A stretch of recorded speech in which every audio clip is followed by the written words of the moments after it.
Tudo bem? Como vocês estão? Hoje o nosso tema é delineamento de pesquisa, estudos epidemiológicos. É um tema bem interessante que eu não chegaria a abordar em sala de aula, principalmente pela questão de tempo e do conteúdo que eu tenho que trabalhar com vocês esse semestre relacionado à construção do trabalho de vocês, que vai dar base para a construção do artigo no próximo semestre. Então eu aproveito essa oportunidade para deixar aqui uma aula gravada, que fica como um registro, e uma oportunidade para vocês consultarem o material de acordo com a disponibilidade de vocês, que temos como tema delineamento de pesquisa e estudos epidemiológicos. São pontos que eu acabo falando em sala de aula, mas não de forma detalhada. Eu vou abrir a apresentação aqui. O delineamento de pesquisa nos dá base para o entendimento dos tipos de estudos que nós temos. Utiliza-se a nomenclatura estudos epidemiológicos para definir a característica e como foi construído esse estudo. Quando o aluno ele se depara com um artigo, que tem nesse artigo método ou materiais e métodos, esse título define como que o artigo, como que o estudo foi estruturado, de acordo com as características, que é aonde que o estudo foi realizado, quem ou como foi a coleta dos dados, o método de inclusão, o método de exclusão, os instrumentos utilizados, a análise dos dados relacionado basicamente à estatística e a submissão ao comitê de ética. Então são pontos que torna importante o entendimento sobre o delineamento de pesquisa, estudos epidemiológicos.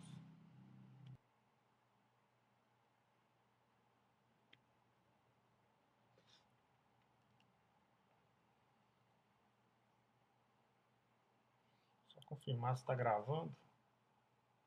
Ok.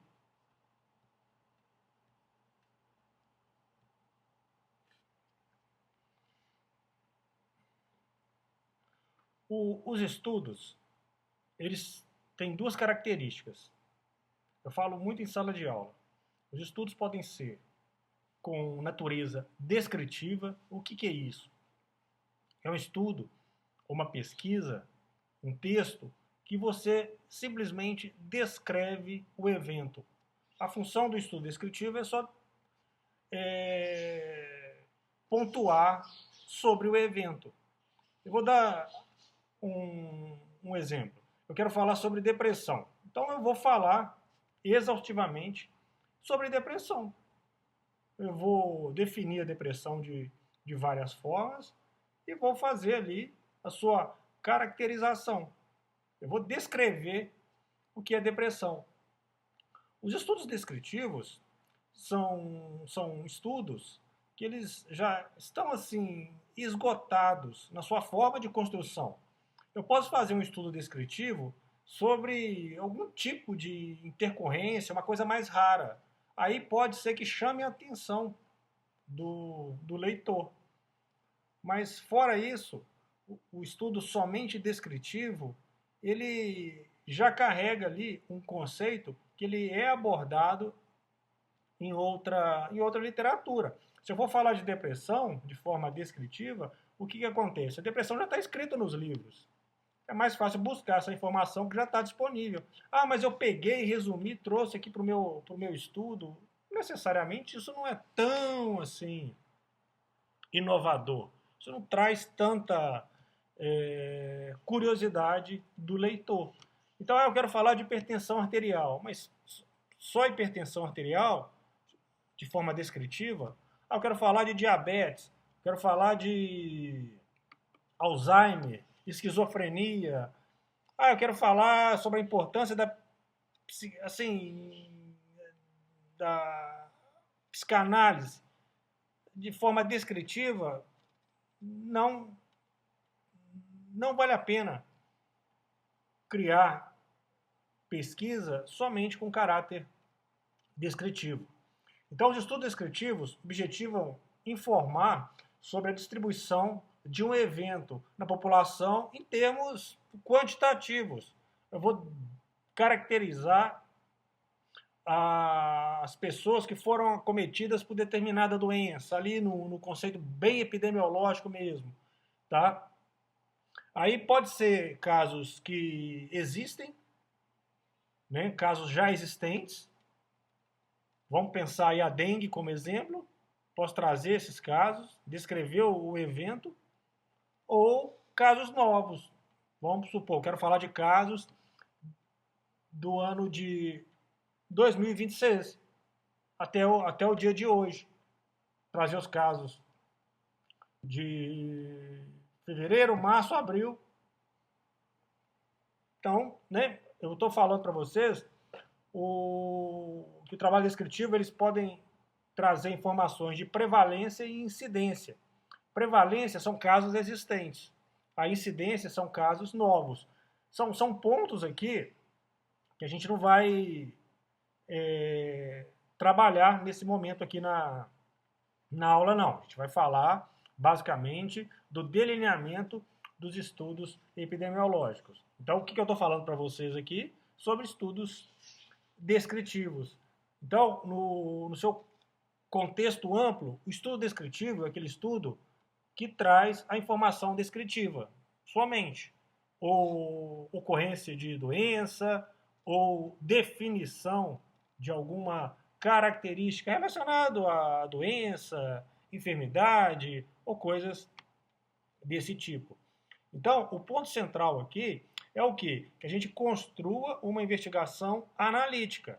A investigação analítica é uma investigação que a gente faz uma correlação. Eu quero falar de hipertensão arterial, mas o que sobre hipertensão arterial? Não, eu quero falar da doença. Ah, de forma descritiva? Descritiva, como nós vimos, não tem tanto interesse da comunidade científica. Então, seria o quê? Uma investigação analítica. Analítica são estudos de correlação. Então, se eu for falar de hipertensão arterial, eu vou relacionar essa hipertensão, às vezes, com etapas da doença, público, alvo, principais intervenções, assistência de saúde, conhecimento sobre a doença, apoio familiar. Então, eu faço várias correlações daquilo que eu quero investigar. Se a gente pegar a depressão, é a mesma coisa. Eu quero falar de depressão. Mas você quer falar o que de depressão? Peraí. Eu quero relacionar a depressão com abandono. Opa, abandono de quê?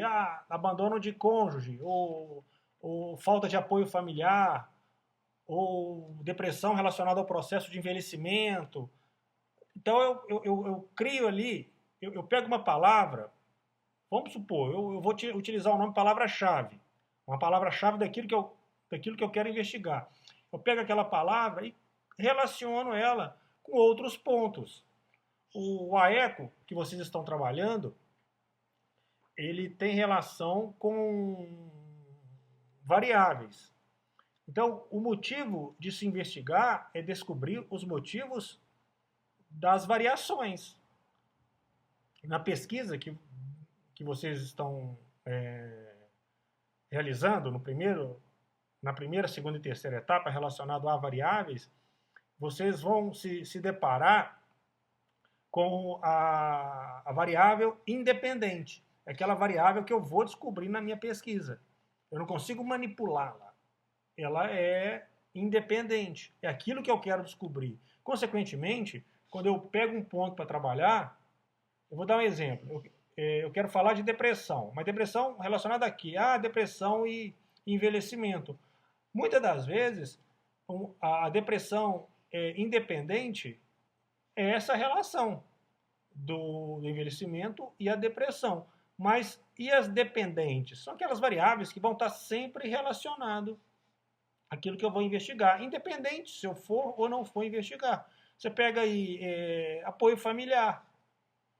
Então, né, se eu for trabalhar aqui sobre processo de envelhecimento, depressão, automaticamente eu tenho que falar da família.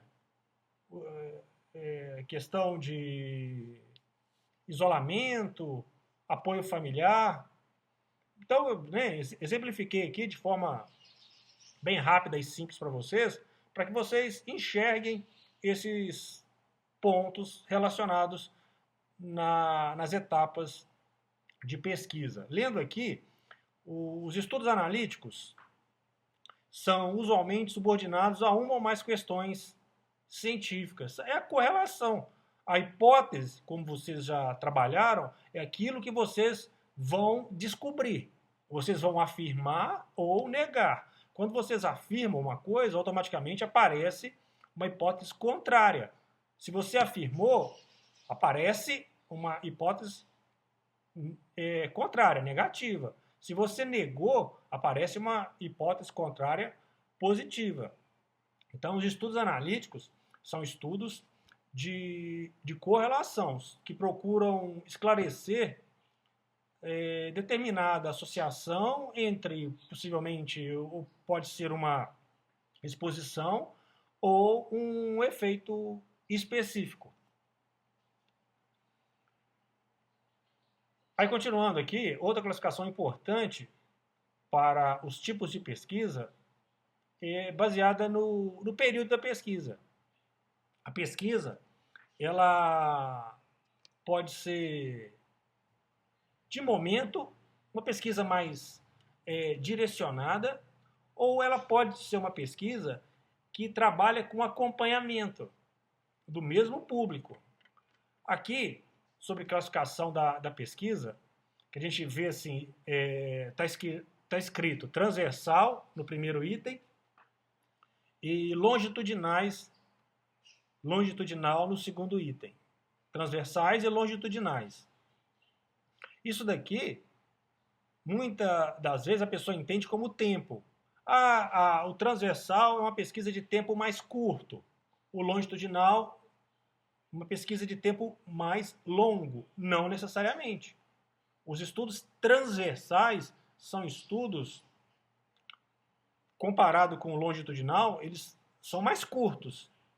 Mas eu não acompanho o público que eu estou investigando. Já o longitudinal, o longevo, pesquisa longe, que vai ter uma distância maior, é lógico que depende do tipo de pesquisa, tanto para transversal quanto para longitudinal. Mas os transversais, eu posso fazer um estudo transversal que ele dura 1 ano. Eu posso fazer um estudo longitudinal que ele dure 6 meses. Então, qual o tempo que foi maior? O transversal. Mas na literatura, o longitudinal são estudos que têm um período de investigação maior. Mas, para que a gente entenda, eu vou ler e vou explicar aqui, porque tem umas dificuldades de interpretação e entendimento. Tá? Então, dito isso, esses pontos que eu trouxe para vocês, os estudos transversais. As informações desses estudos são referentes a um só instante de tempo. Presta atenção, um só instante de tempo. Deixa eu ver se eu consigo. Item 1. Deixa eu só confirmar se está gravando. Está gravando. Continuando aqui. Transversais, as informações nesses estudos são referentes a um só instante de tempo. Nos longitudinais, nesses estudos, as unidades amostrais têm informações ao longo do tempo. Então, mediante essas duas definições aqui, o que eu consigo captar? Tá difícil. Então, o que é um estudo transversal? É um estudo que o pesquisador ele não acompanha o grupo de investigação. Ele vai em um momento só, colhe as informações e traz para a sua linha de investigação. Aí, se ele for 2 momentos, ele pode 3, ele pode 4. Esse um momento que eu falo, ele pode... Eu quero fazer uma pesquisa sobre depressão. Aonde eu vou fazer essa pesquisa? Em um asilo, instituição de longa permanência. Então, no asilo, tem quantos idosos? Vamos supor que tem 200 idosos. Eu consigo ir um dia lá e colher todas as informações? Não. Eu tenho que ir, no mínimo, 5 dias. Então, cada dia que eu for lá, eu vou colher aproximadamente de 18 a 22 informações daquilo que eu vou me propor a investigar. Eu estou exemplificando para vocês aqui depressão. Então, se é depressão, eu posso usar aí o inventário de Beck 2. Vou lá, é um instrumento que eu vou lá e vou colher essas informações. Eu fui no asilo 5 vezes. Então, né, na definição aqui, são referentes a um só instante. Então, é um só instante para cada dia que eu fui. Isso é um estudo transversal. É um pouquinho complexo na hora de entender, mas depois que a gente capta, não esquece mais. Tá? Então, o estudo transversal é estudo de momento. Por quê? Quando eu fui no primeiro dia, eu colhi informações de 20 idosos. Essas informações foram daqueles idosos. Eu não vou mais colher informações daqueles idosos. Eu vou outro dia e colher informações de outros idosos, de momento. Então, eu não acompanho o grupo. Já agora, para que vocês entendam, o estudo longitudinal é estudo que eu acompanho o grupo. Vou dar um exemplo. O mesmo exemplo. Eu quero realizar um trabalho sobre depressão. Período inicial, um período médio e em período final. 3 etapas. Um estudo que vai durar 3 meses, 6 meses ou 1 ano. Depende da metodologia escrita. Então, vou supor aqui um estudo de 6 meses. Esse estudo, eu vou em primeiro momento, eu vou definir um grupo. Aí eu vou no primeiro momento, vou colher as informações desse grupo. Aí depois de 2 meses, eu vou voltar lá e reavaliar o mesmo grupo. E depois, para o desfecho, eu vou ir lá e reavaliar o mesmo grupo, em momento inicial, médio e final. Isso é um estudo longitudinal. O estudo transversal, eu fui em um momento lá, colhi as informações de um grupo. No outro dia, eu voltei lá, colhi informações de outro grupo. O primeiro grupo, eu não vou mexer mais com ele. Aí depois que eu pegar as informações de todos, os idosos, indo 5 vezes, eu já tenho material para gerar os resultados do meu estudo. Então agora eu vou ler aqui, acho que fica mais fácil o entendimento. Estudo transversal, estudo de momento. As informações nesses estudos são referentes a um só instante de tempo. Podem ser utilizadas informações passadas para cada unidade amostral, mas não há acompanhamento das informações durante esse período de investigação, esse período de tempo. Estudos longitudinais. Nesses estudos, as unidades amostrais têm informações relacionadas ao período de tempo, ao longo do tempo. As covariáveis podem não variar com o tempo. Por exemplo, sexo, né? tempo e estadia da doença. São alguns pontos, né, que relacionam com as características individuais de cada um. Então, assim, doença varia. Mas cor da pele não necessariamente, cor dos olhos não tá.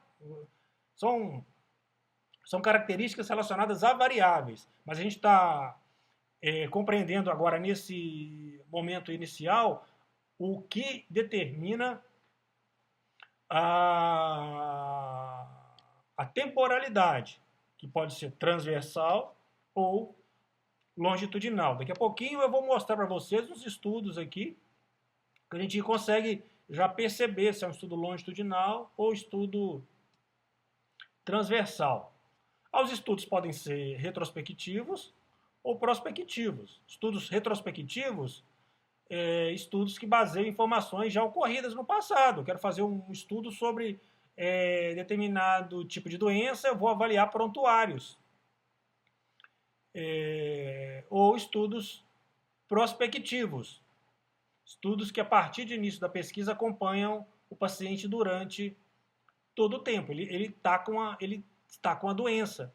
Tá? Eu posso fazer estudos retrospectivos mediante a análise, trabalho com pessoas que já tiveram a doença. Aí eu vou pegar relato e, consequentemente, correlacionar essa doença a fatores pessoais, sociodemográficos. Aí depende daquilo que eu quero investigar. Então, recapitulando, os estudos podem ser transversais ou longitudinais. Deixa eu voltar aqui, que eu acho que eu consigo fazer um desenho para vocês. Caneta, pegar uma caneta aqui, pegar vermelha. Ó, estudo transversal, a gente entende como uma reta transversal, tá? Aqui é o momento 1 da pesquisa, eu vou lá colher as informações e volto para o momento 1. Ah, mas eu preciso ir mais 5 vezes. Então eu vou lá, vou colher as informações e volto para o momento 1. Ah, mas eu preciso ir 5 vezes. Então é 5 vezes indo lá, tá? Avaliando grupos separados. Vou botar 5 aqui para exemplificar. 1, 2, 3, 4. Transversal relacionado a uma reta transversal, tá? O longitudinal são trabalhos que exigem um tempo maior na teoria de investigação.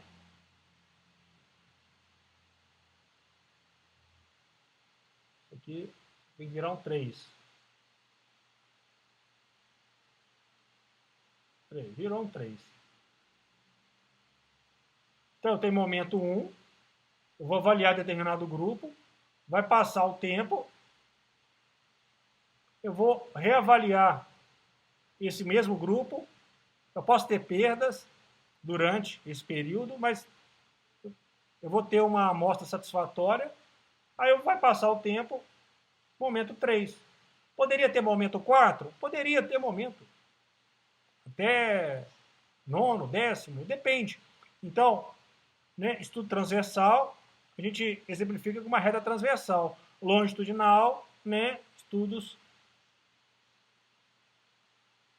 que demandam mais tempo de investigação. Isso aqui ajuda a exemplificar.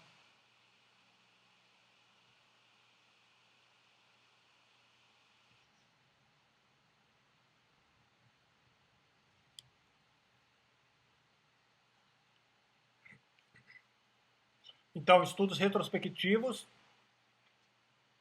baseiam-se em informações já passadas e prospectivo a partir do momento que eu vou realizar a investigação.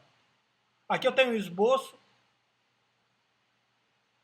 dos estudos, das características desses estudos, do que podem ser os estudos. Os estudos descritivos são estudos que descrevem o evento somente. O que eu chamo a atenção para vocês é o seguinte: eu posso ver um estudo descritivo com alguma correlação. Eu vou falar de determinada doença, aí relaciona com fatores sociodemográficos, né? Assim, com idade, com renda.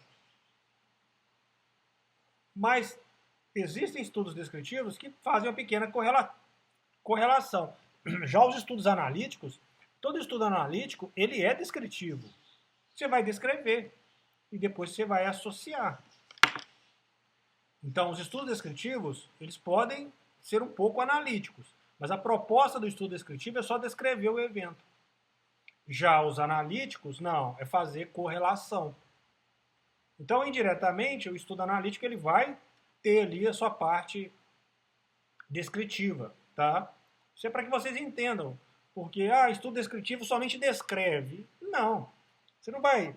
Eu vou falar de hipertensão, eu vou caracterizar um público-alvo, eu vou falar um pouco de idade, eu vou falar assim, de hábitos de vida, alimentação. Então eu estou fazendo a correlação da doença com outras coisas. Se eu fosse falar de forma descritiva. O analítico eu já vou, né, ir a mais fundo buscar essa associação. Para que vocês entendam. Que é uma forma didática da gente compreender. Estudo descritivo somente descreve o evento, analítico a correlação. Mas tanto o descritivo faz um pouco de análise e o analítico ele tem que ter o descritivo, tá? Mas a proposta do analítico é essa associação, descobrir os motivos que fazem com que essa associação cause as variações. Por isso que a gente o trabalho tem relação direta com variáveis. Então, aqui, no esquema que está aparecendo para vocês, os estudos analíticos, eles podem ser estudos experimentais ou observacionais. Então, é uma pesquisa que eu vou experimentar e outra eu vou observar? Não, não tem nada a ver com a definição, com a escrita, com o entendimento aqui da escrita. Isso tem relação com variável. Estudos experimentais são estudos que eu manipulo a variável. Estudos observacionais, eu não manipulo a variável. Vou fazer inúmeras correlações, mas eu não manipulo a variável. Então, os estudos analíticos, eles podem ser estudos experimentais, que eu não manipulo a variável. Perdão, os estudos analíticos, eles podem ser experimentais, que eu manipulo a variável, agora sim, ou observacionais, estudos que eu não manipulo a variável, que podem ser do tipo transversal, estudo de corte, que já é um estudo longitudinal, estudo caso e controle, e os estudos ecológicos. Os estudos ecológicos são grandes estudos epidemiológicos que abrangem a população muito grande daquilo que se propõe a investigar. Tem outro esquema aqui que é mais fácil entender.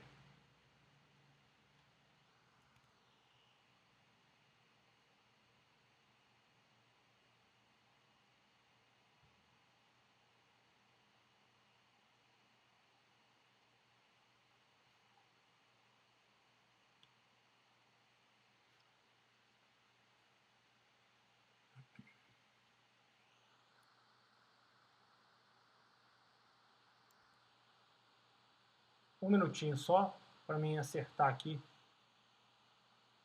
Está aparecendo umas mensagens para mim. Então vamos lá. Propósito da pesquisa. A pesquisa pode ter vários propósitos. Então depende daquilo que eu queira investigar, da minha proposta metodológica. Então, o propósito de pesquisa, ele vai de acordo com aquilo que eu quero descobrir.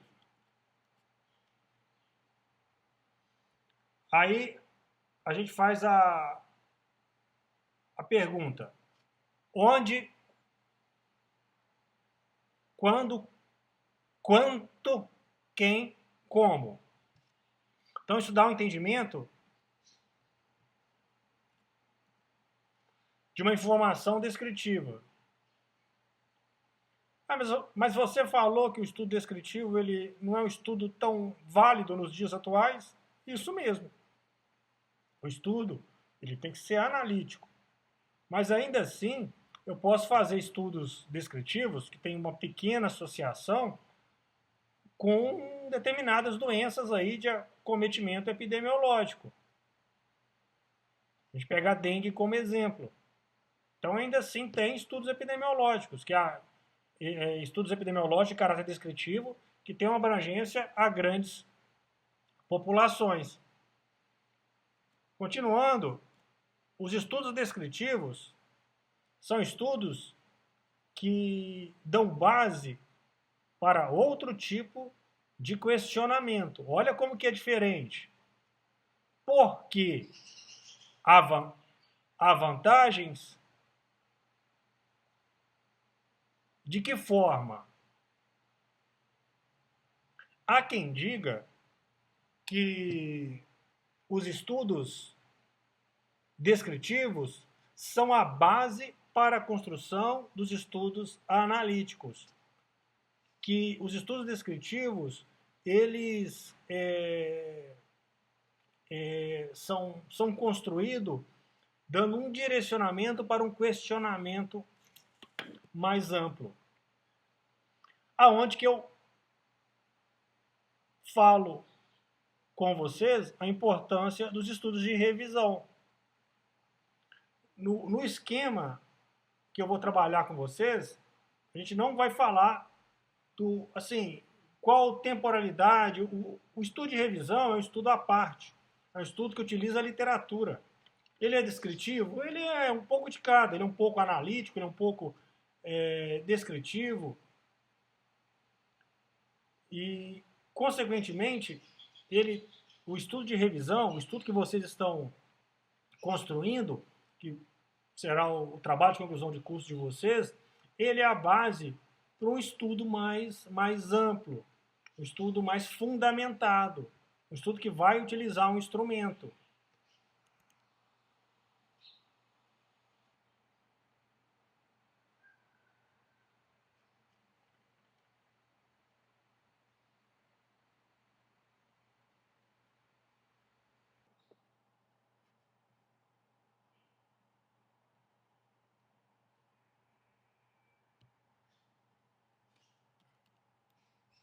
Então, continuando aqui, deu uma falha aqui no meu computador. O propósito da pesquisa, ele tem o caráter descritivo, que dá direcionamento para a linha de investigação com uma abordagem mais ampla. O porquê, com acento, geralmente vem no final, e há vantagens, que é o estudo analítico. Então, qual que é a principal característica de um estudo analítico? A sua relação com variáveis. Lembra que eu falei sobre o que define o estudo analítico? Que é descobrir o motivo ou os motivos de suas variações. Então, entendendo aqui o esquema, o estudo analítico, ele controla as variáveis? Não controla as variáveis. Deixa eu explicar para vocês o que é controlar. O que é controlar as variáveis? Eu vou fazer uma pesquisa que eu quero investigar o porquê que as pessoas estão com febre no asilo. O asilo tem 200 pessoas, 200 idosos, e está com uma virose, está com surto de virose, e as pessoas estão com febre. Grande parte dos idosos estão com febre. Então, a minha pesquisa é fazer uma correlação dessas condições.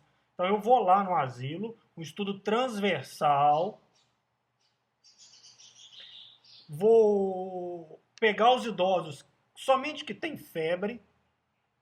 Como que eu vou descobrir se os idosos têm febre? Eu vou colocar a mão na testa? Não, eu vou utilizar um termômetro, que é um instrumento validado. Então, eles já estão com febre. Eu vou pegar, tem 200 idosos no asilo, 50 estão com febre.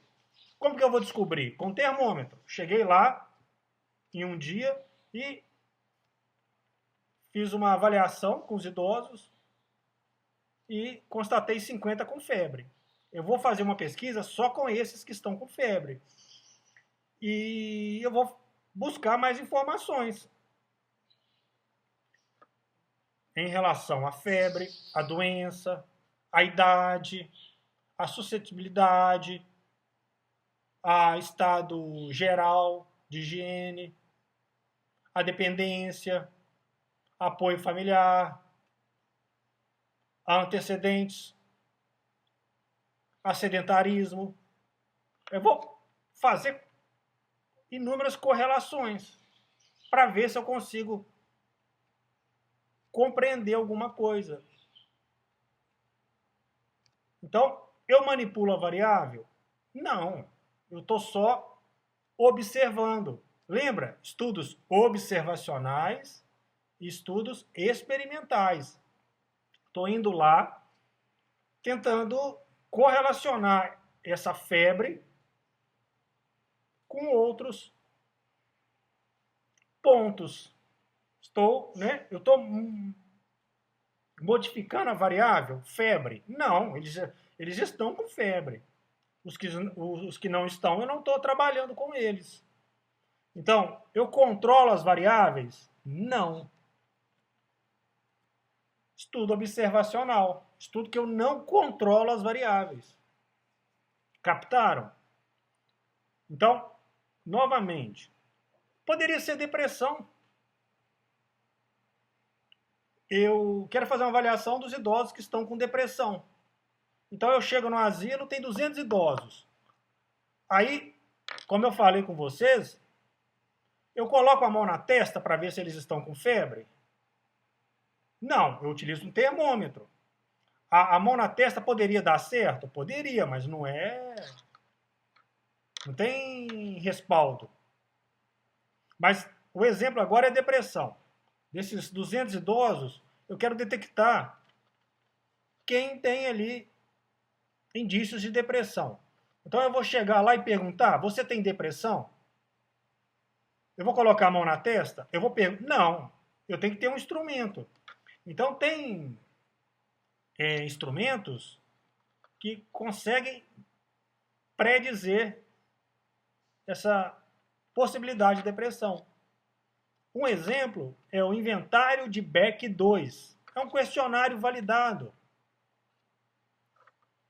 Eu sempre falo nessa sala de aula, a gente não inventa questionário, não. Eu poderia inventar um questionário? Você tem depressão? Você está triste? Você ficou triste nos últimos 10 dias? Eu não posso fazer isso. Eu tenho que pegar instrumentos já validados. Mas se eu quiser fazer um questionário, você cria o questionário e valida ele. Como se você... eu não quero utilizar um termômetro. O que eu faço? Cria um outro método e valida ele. É assim que funciona. Mas um colega meu fez um questionário. Você vê que a pesquisa não tem tanta relevância quando a gente fica criando as coisas. Porque quem são vocês para criar? Você já tem tantos pesquisadores aí de nome, anos na comunidade científica, anos trabalhando com investigação, com pesquisa, de forma correta, seguindo os procedimentos metodológicos, validando o instrumento. E vocês aí, vou elaborar um questionário. Não funciona assim. Então, voltando, eu quero descobrir sobre depressão no asilo. Os motivos que estão levando à depressão. Aí eu chego no asilo, tem 200 idosos. Eu vou aplicar o instrumento, o inventário de Beck 2. Pesquisem. Inventário de Beck 2. Utilizei o inventário de Beck. Detectei que dos 200 idosos, 100, metade, estão com depressão. Então eu vou fazer um trabalho só com esses que estão com depressão. O que é isso? Buscar mais informações. Então eu já sei que esses 100 têm depressão. Então eu vou pegar esses 100 e eu vou avaliar. Você tem contato com a sua família? Qual a sua idade? Porque às vezes a pessoa mais, né, idosa é mais suscetível. Você tem renda? Você é dependente? Então eu vou criando ali inúmeras correlações. O que mais prevalecer, às vezes é um indicador. Vamos supor, desses 100 idosos, 80% não tem contato com a família. Né? O contato é só com as pessoas do asilo. Os asilados e os funcionários. Olha, isso pode ser um indicador. Pessoas que estão em instituição de longa permanência, que não têm contato com a família, com idade acima de 70 anos, são mais propícios a desenvolver a depressão. É um estudo de correlação. Eu manipulei a depressão? Não. Eu manipulei a febre, no exemplo anterior? Não. Então, é um estudo observacional, que eu não, voltando aqui, ó, eu não controlo as variáveis. Captaram? Então, vamos continuar. Então, os estudos observacionais, eles podem ser longitudinais, vocês sabem, estudos que eu acompanho o grupo em períodos mais prolongados. O exemplo, eu vou avaliar idosos no asilo. Encontrei 100 idosos com depressão. Então eu vou avaliar momento 1, vou avaliar momento 2, vou avaliar momento 3, vou passar um ano avaliando esses 100 idosos. Posso, né, vou ter perdas ao longo da pesquisa, mas eu posso fazer inúmeras correlações. Posso ver viabilidade de intervenção, posso separar um grupo vai ter intervenção, outro grupo não vai ter intervenção. Vejo ali se a intervenção teve uma melhora. Joia? Então, os estudos observacionais eles podem ser longitudinais e transversais. O transversal, como nós vimos anteriormente, são estudos que eu não acompanho o grupo. O longitudinal eu acompanho o grupo. São períodos maiores. Mas só para que vocês entendam, pode ter um estudo transversal que demorou mais tempo do que o estudo longitudinal, porque o grupo do transversal era muito grande. Mas a proposta é diferente. O longitudinal eu acompanho o grupo investigado. O transversal eu não acompanho. Tá? Vocês têm que entender nesse contexto. Então, os estudos longitudinais, eu não vou entrar em detalhes, tá? Porque aí vai demandar um tempo maior para que a gente explique. São estudo de corte, pois o estudo de corte é muito fácil de entender. O que é o corte? É os períodos que eu avalio. Então, o estudo longitudinal tem um modelo chamado estudo de corte. O que é isso? Vou desenhar aqui. Vou pegar uma caneta aqui, ó, azul. O que é o estudo de corte? Tem momento 1. Eu defini meu grupo que eu vou investigar. Eu quero avaliar a depressão. Colhi as informações iniciais. Aí passou o tempo. Momento 2. É um estudo longitudinal. Aí vai ter o momento 3. É como se fosse aqui são os cortes. O corte. Avaliei um momento, depois avaliei outro momento, avaliei no terceiro momento. A proposta da pesquisa é 4 avaliações. Aqui é o desfecho. Por isso que fala estudo de corte. Tá? Eu acompanho o grupo. Então, estudo de corte é um estudo transversal. Tá? Agora, como que eu apago isso? Deixa a caneta aí. Não, pera aí, vou ter que sair daqui.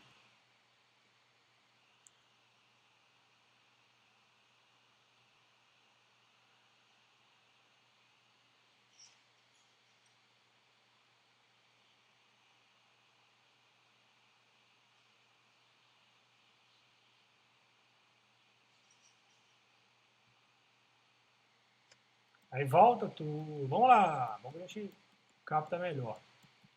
Então, vocês entenderam o que é um estudo de corte? Ele vai fazendo os cortes no... Deixa eu ver se eu estou gravando.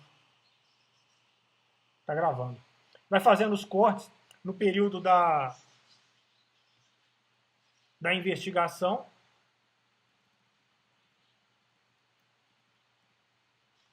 Temos o estudo caso-controle, que pega dois grupos, o caso e o controle, expostos e não expostos. Eu vou acompanhando ali para ter um desfecho relacionado a determinada doença, determinada enfermidade, né, sua relação com transmissibilidade, taxa de...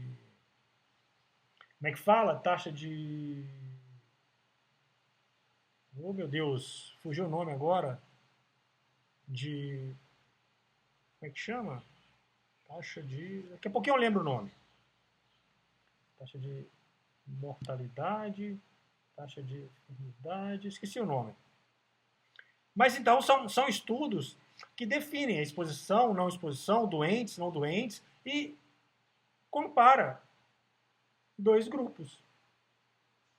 Pode ter um exposto e um não exposto, um controle e o grupo de investigação. E os estudos transversais? Por que não tem nada escrito aqui?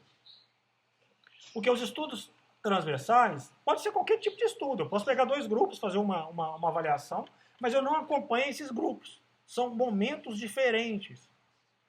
Eu quero fazer um trabalho sobre depressão no asilo. Cheguei lá, tem 100 pessoas com depressão. Uai, mas você utilizou esse exemplo agora no estudo de corte.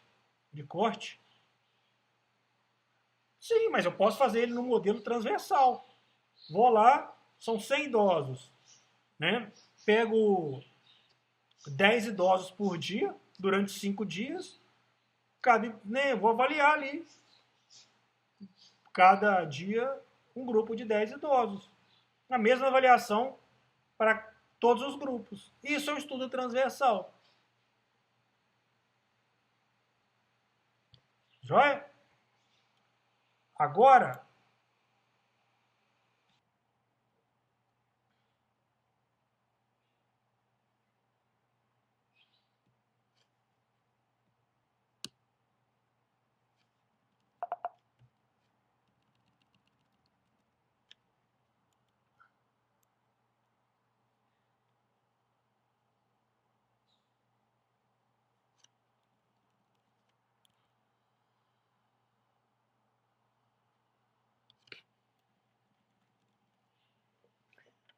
então continuando, controla as variáveis? Não, estudos observacionais.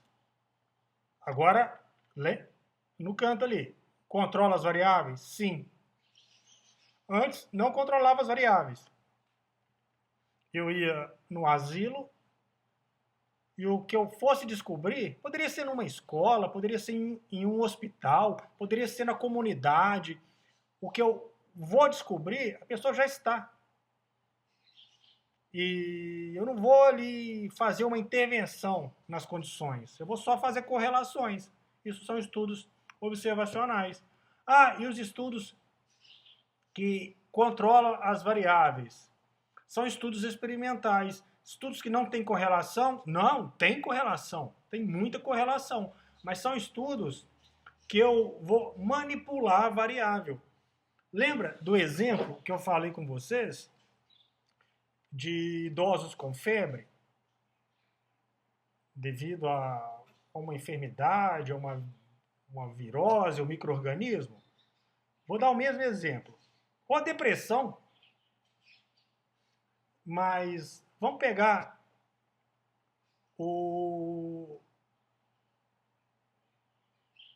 a febre como exemplo. Eu vou no asilo. Dos 200 idosos, 100 estão com febre. Então, eu separo essas pessoas que estão com febre. Só que agora, eu quero utilizar um fármaco. Esse fármaco aqui, ó. esse fármaco aqui.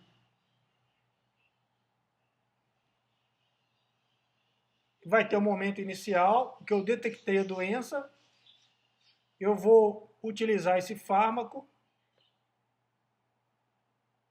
e depois eu vou avaliar, reavaliar se melhorou ou não a febre. É um estudo de intervenção. Os estudos experimentais são estudos de intervenção, é onde que eu manipulo a variável, eu controlo as variáveis. Quando eu perguntei a primeira vez, foi um não, que eu não controlo as variáveis, porque são estudos observacionais, eu vou fazer correlação. Aqui, nos estudos que eu controlo as variáveis, que é o sim, além da correlação, eu vou manipular a variável. Qual que é a variável de manipulação? A febre. Eu quero ver se essa febre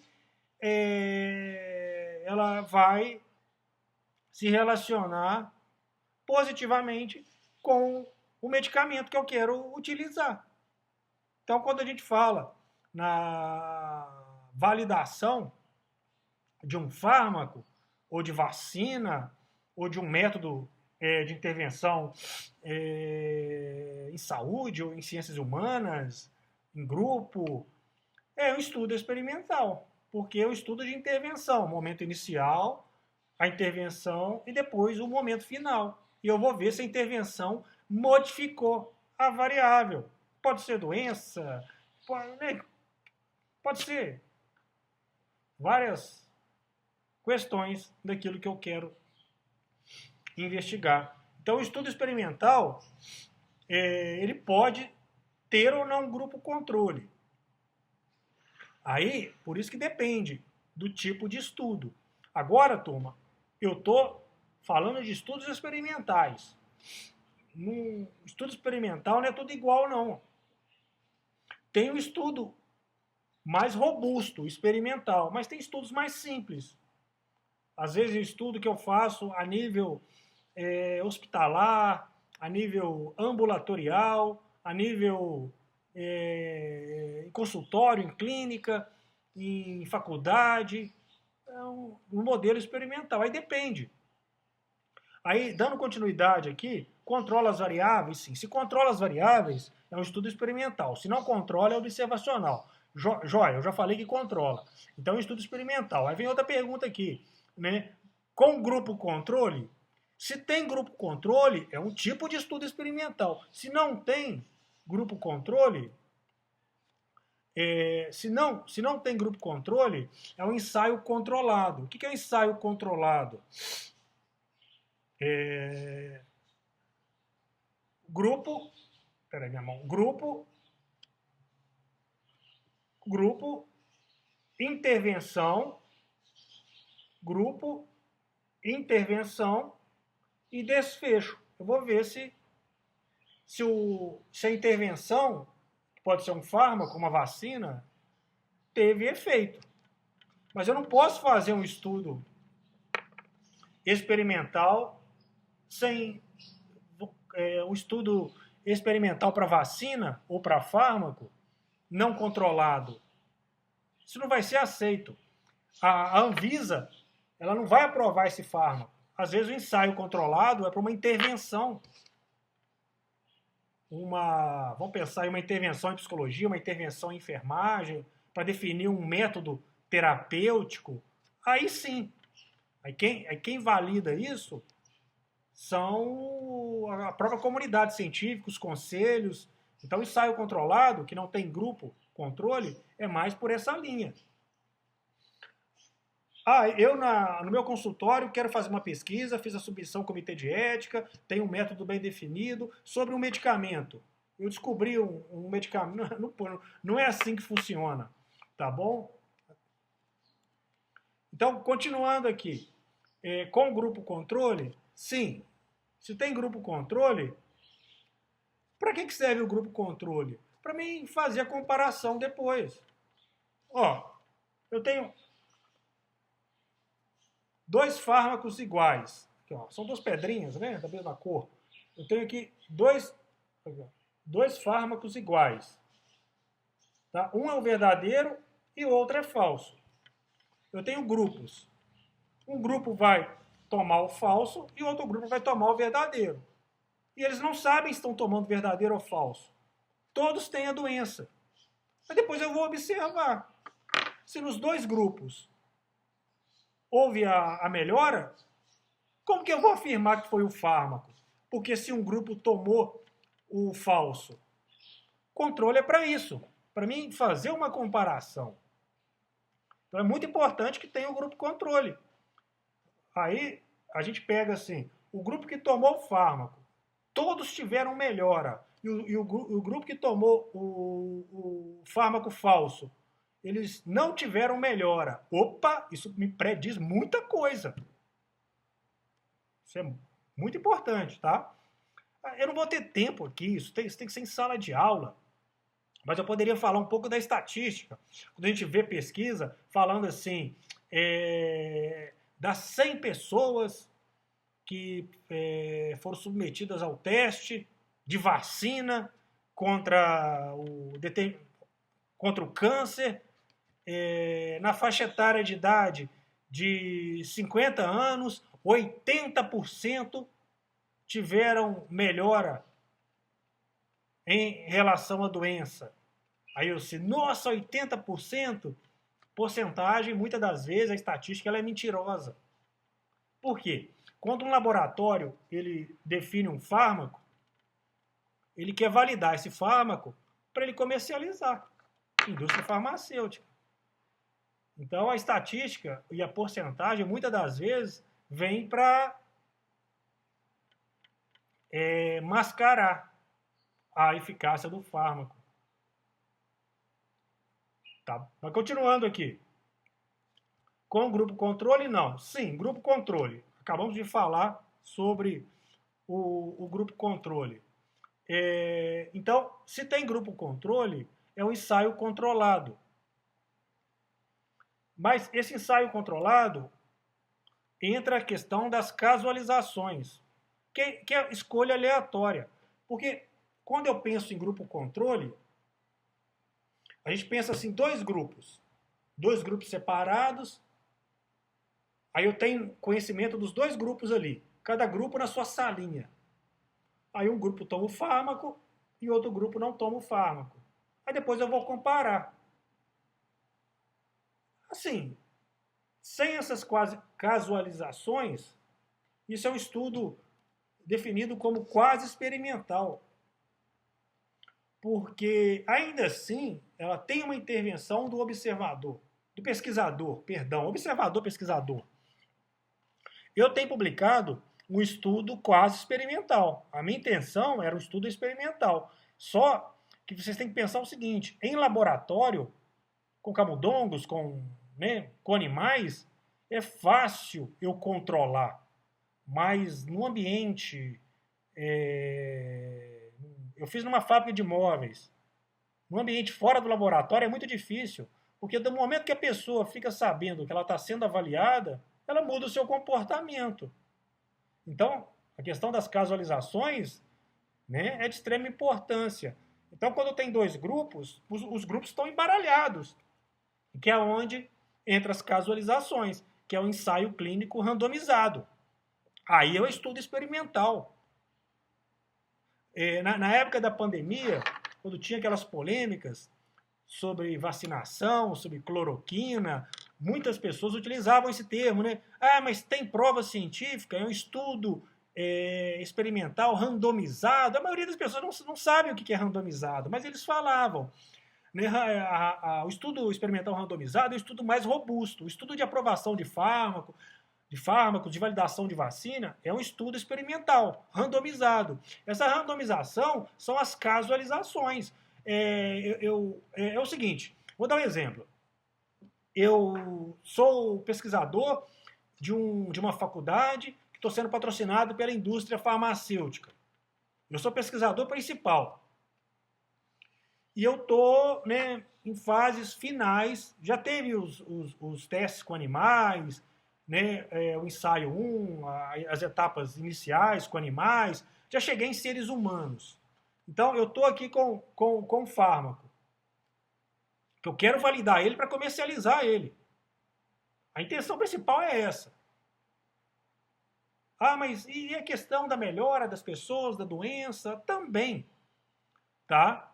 Mas indústria farmacêutica que é lucro. Mas enfim, continuando. Eu quero validar. O que são essas casualizações? Eu, como pesquisador principal, eu não posso saber quem é quem, não. Então eu vou definir um grupo de pesquisa com, vamos supor, 10 participantes e essas pessoas que vão fazer as casualizações para mim. Vão pegar esses 200 idosos do asilo e vão botar eles com siglas, com iniciais, com números. Então, essas pessoas se tornam números ou códigos. E elas ficam misturadas. Quem é controle e quem é pesquisa. Eles ficam misturados. Aqui é um controle, aqui é uma pesquisa, aqui é um controle, aqui é uma pesquisa. Eu não sei. Eles estão misturados. Só que aqui dentro, um está tomando fármaco, o outro está tomando placebo. O medicamento, a farinha, exemplo, a farinha. Um está tomando fármaco, mas todos têm a doença. Então eles estão tomando para ver se quem tomou o medicamento teve melhora e quem tomou a farinha, o placebo, também teve melhora ou não teve melhora. Ou quem tomou o fármaco não teve melhora ou teve melhora. Isso é randomização. Eu vou relatar uma situação aqui. Na época da validação da vacina, como é que chama? A Coronavac. O que acontece? Estava tendo aquele embate político relacionado à vacina, mas não é onde que eu quero entrar, não. Muito pelo contrário. Muita gente que não tem relação nenhuma com pesquisa, né, fizeram abordagens aí, pontuaram coisas, assim, fora da realidade. Mas, enfim, na época da aprovação, ela foi atropelada, na aprovação da Coronavac, mas, enfim, né, em situações emergenciais, ocorrência de mortes. Na época, estava na fase final do estudo aqui randomizado. Aí iniciou-se um caso de morte de quem estava participando da pesquisa, do grupo de participantes. Eu lembro que os jornais, as redes, noticiaram a questão da morte dessa pessoa. Aí, em primeiro momento, olha que interessante, eu acompanhei isso. Ficava em casa, né? Ficava dando aula remota, então assistia tudo. Aí isso chamou muito a minha atenção. Aí eles noticiaram a morte de uma pessoa. Só que não sabia quem era essa morte. Se era do grupo controle ou do grupo pesquisa. Eles não tinham informação nenhuma. Depois, noticiaram que a morte era de um homem. Aí depois noticiaram que a morte era de uma pessoa que participava da pesquisa que estava no grupo controle, não na pesquisa. Não tinha tomado a vacina. E ainda noticiaram que a morte foi por suicídio, que não tem nada a ver mesmo com vacina. Mas ele estava tomando a vacina, né? Então, ele participava do grupo controle. Ele estava tomando um líquido que não era vacina, outro grupo estava tomando. Mas a morte ocorreu no grupo que não estava tomando a vacina. Então, o controle é para isso. Mas a morte não teve nada a ver com a pesquisa. Ele se suicidou. Aonde que eu quero chegar? Que essa informação ela demorou para chegar no pesquisador principal. Porque ele não tinha ali o controle das pessoas. Ele não sabia. Então, eu sou o pesquisador principal. Eu tenho 2 grupos. Eu estou avaliando idosos com febre ou depressão ou idosos sem depressão. Aí, no decorrer da pesquisa, chega a informação para mim, o idoso morreu. Opa, peraí, o idoso morreu? Ele estava participando da pesquisa? Estava. Aí eu tenho que entrar em contato com um grupo de pesquisa para eles me trazerem informação quem é aquele idoso que morreu. Se era do grupo que estava ingerindo o fármaco ou se ele estava ingerindo o placebo. Se ele estiver ingerindo o fármaco, é um ponto negativo. Eu tenho que ver a causa da morte. Por quê? Porque às vezes o fármaco pode estar trazendo reações adversas. Então pesquisa é isso. Onde que eu quero chegar? Essa randomização é quando o pesquisador ele não tem o controle direto. Ele tem que delegar isso para um grupo de pesquisa. Mas qual que é a vantagem? A vantagem é que eu não consigo manipular. Ô, gente, quando a gente faz uma pesquisa, vocês estão trabalhando aí o trabalho de conclusão de curso de vocês, a gente quer provar que o que a gente determinou é fato, é válido, aquilo acontece. Então, né, a pesquisa é isso, por isso que tem, assim, órgãos. Quando uma pesquisa chega na FDA, na Anvisa, eles vão pegar os documentos de pesquisa, a publicação da pesquisa, e vão avaliar ali e vão dar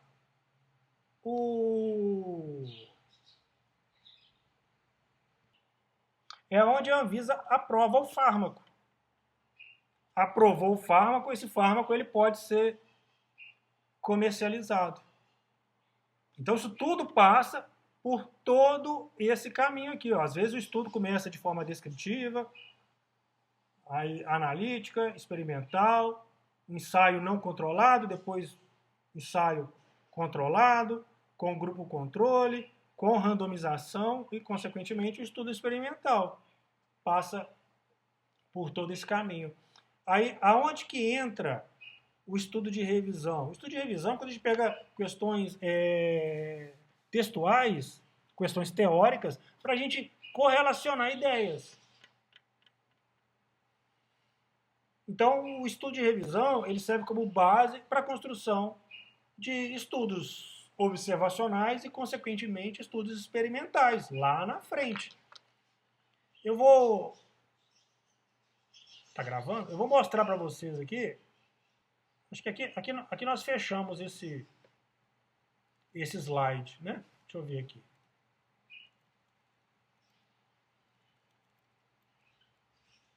Fechamos. Aí as dúvidas eu deixo para a sala de aula. Quem tiver dúvida, eu abordo em sala de aula. Deixa eu mostrar outra coisa aqui. Espera aí que eu tenho que trazer isso. Tá.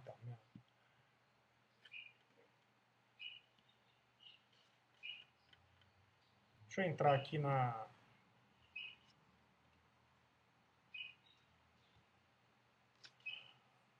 Ó.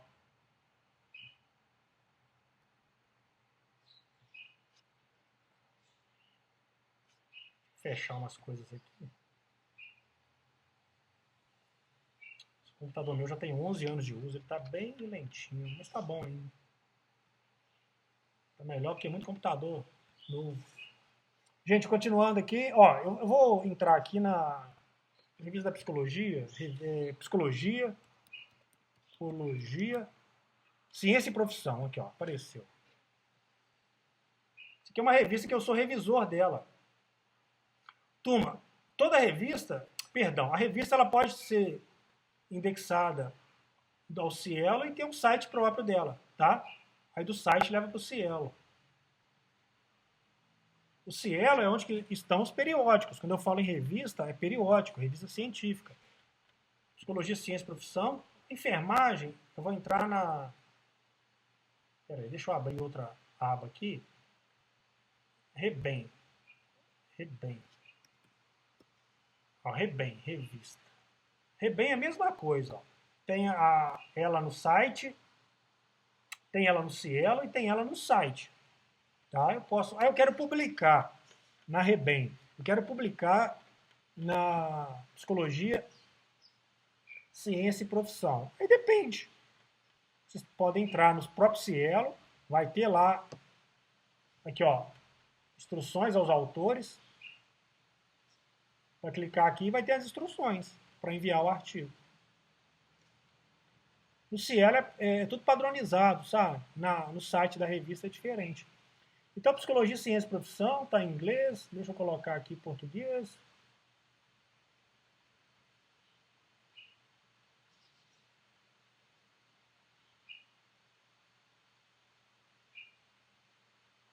É do Conselho de Psicologia, né? A revista é ligada ao Conselho. Não deu não? Português.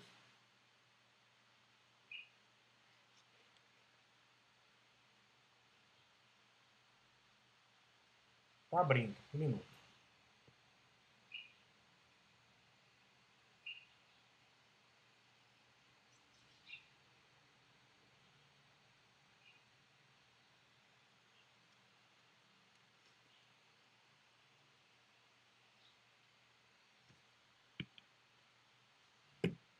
Todos os números.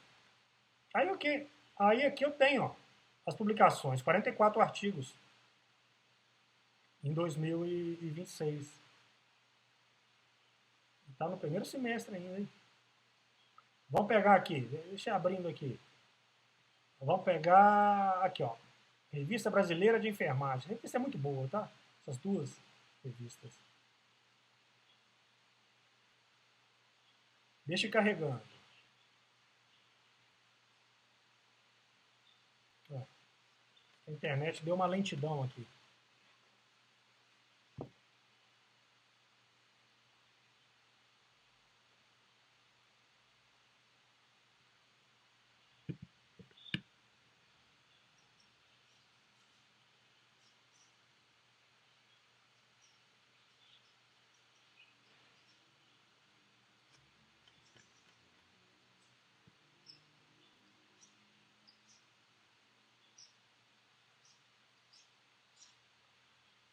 Essa Psicologia, Ciência e Profissão, ela é uma revista bem social.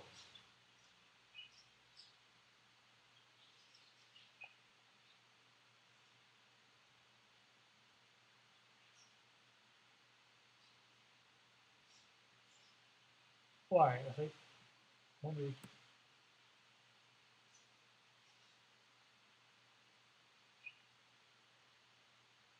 Vou ficar só na Rebem aqui. Quero mostrar uma coisa para vocês. Revista Brasileira de Enfermagem.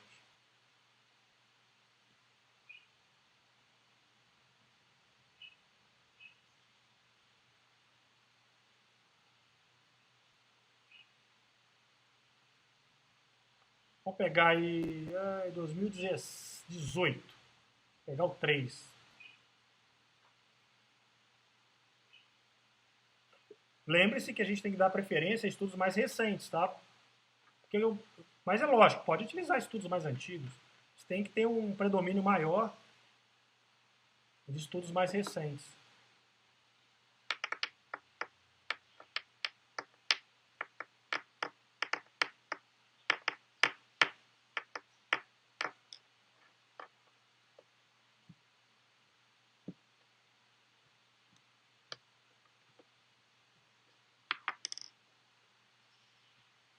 Tá bem lentinho a internet.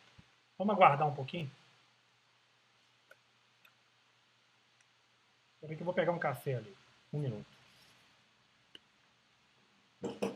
Enquanto carrega, eu tô aqui, tá?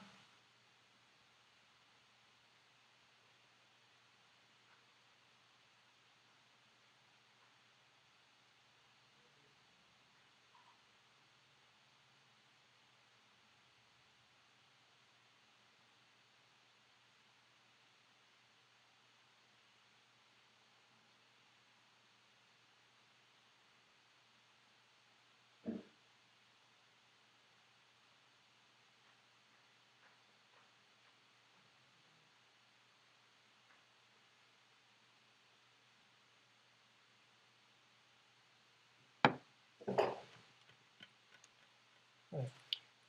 Turma, então em sala de aula eu mostro isso. A gente está chegando aqui no tempo, que são duas aulas, 50 minutos. Eu já passei. Ah, não, abriu. Perdão. Vamos lá.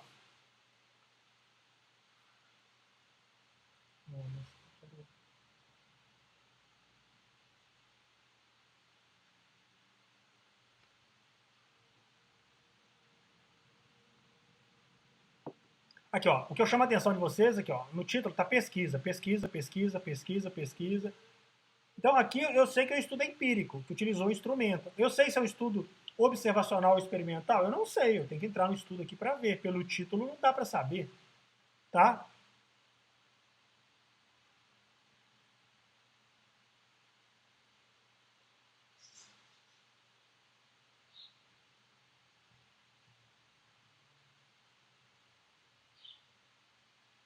Aqui já é revisão. É um estudo de revisão.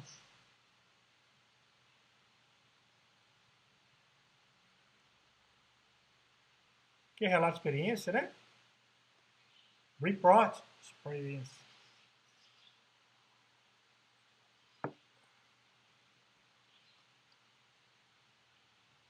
Então ficamos assim. Agradeço a presença de vocês. Qualquer dúvida a gente discute em sala de aula, tá bom? Quem assistiu a aula aqui no sábado, bom final de semana aí. Quem assistiu depois, um grande abraço. Tá bom?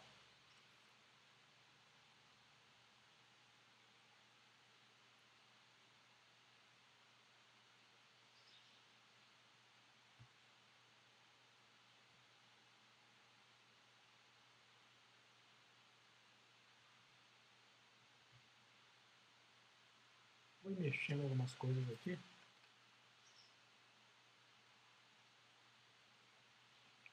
Aqui, ensaio clínico randomizado. Pera aí. Vou embora não. Eu paguei o vídeo, mas olha aqui, ó. Nesse título aqui. Vamos ver em português?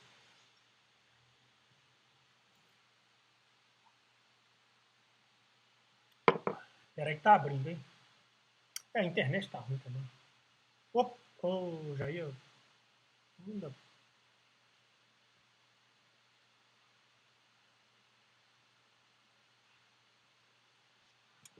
Deixa aí. Tá abrindo.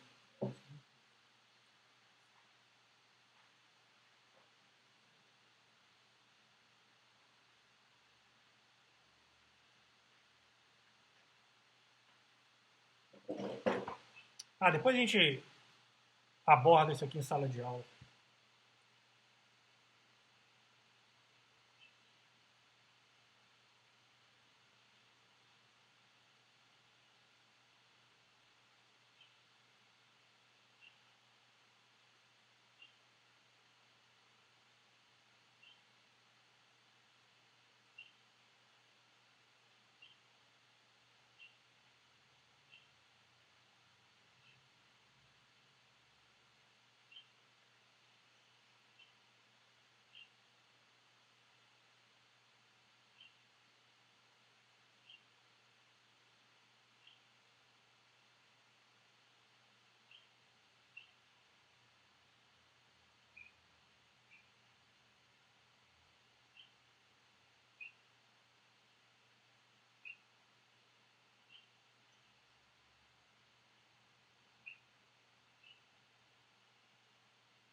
Deu certo, não.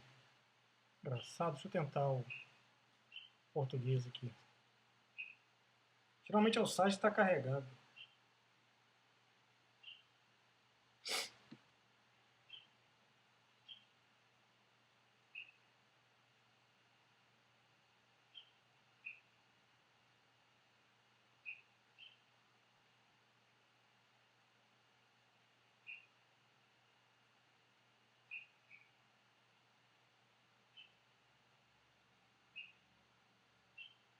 Professor, te falar aqui, talvez hoje eu vou dar monitoria para eles lá. Aí eu queria saber o que você vai passar, o que você quer que eu passe para eles, o que eu fale, entendeu? Ô, João, é o seguinte. Deixa eu terminar essa aula aqui.